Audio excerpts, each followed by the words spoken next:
میرا بیٹا اٹھ جاؤ، تیار ہو جاؤ اور نئے کپڑے پہن لو، آج عید کا دن ہے۔ امی کیا تیار ہونے کے بعد مجھے عیدی ملے گی؟ نہیں بیٹا، یہ پیسوں والی عید نہیں ہے، یہ جانوروں کی قربانی کی عید ہے۔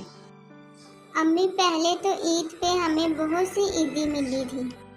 بیٹا، عیدوں کے دو تہوار ہوتے ہیں، ایک عید الفطر جسے ہم چھوٹی عید کہتے ہیں اور ایک عید الاضحیٰ۔ عید الاضحیٰ اسلامی مہینے ذی الحج کی 10 تاریخ کو منائی جاتی ہے۔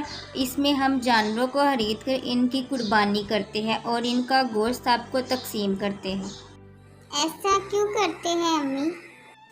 بیٹا، پرانے وقتوں کی بات ہے، حضرت ابراہیم علیہ السلام کو اپنے پیارے بیٹے حضرت اسماعیل علیہ السلام کو ذبح کرنے کا خواب آیا، لیکن انہوں نے اس خواب کی طرف توجہ نہ دی۔ اس وقت حضرت اسماعیل علیہ السلام کی عمر 13 برس تھی۔ جب 3 دن لگاتار ایک ہی خواب آیا تو حضرت ابراہیم علیہ السلام کو محسوس ہوا کہ یقیناً یہ خواب اللہ تعالیٰ کی طرف سے ہے۔ انہوں نے یہ خواب اپنے بیٹے کو سنایا اور اس کی مرضی جاننی چاہی۔ اس پر حضرت اسماعیل علیہ السلام بنا کسی جھجک کے راضی ہو گئے۔ انہوں نے کہا، جیسی خدا کی مرضی، اور آپ دیکھیں گے کہ میں صبر کرنے والوں میں سے ہوں گا۔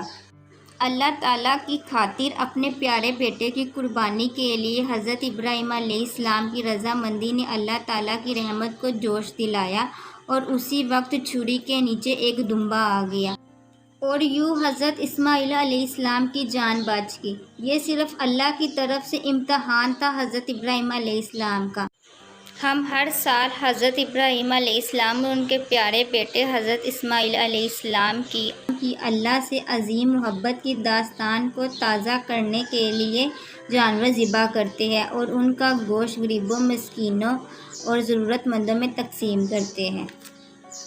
یہ اللہ تعالیٰ کی طرف سے غریبوں کے لیے ایک تحفہ بھی ہے۔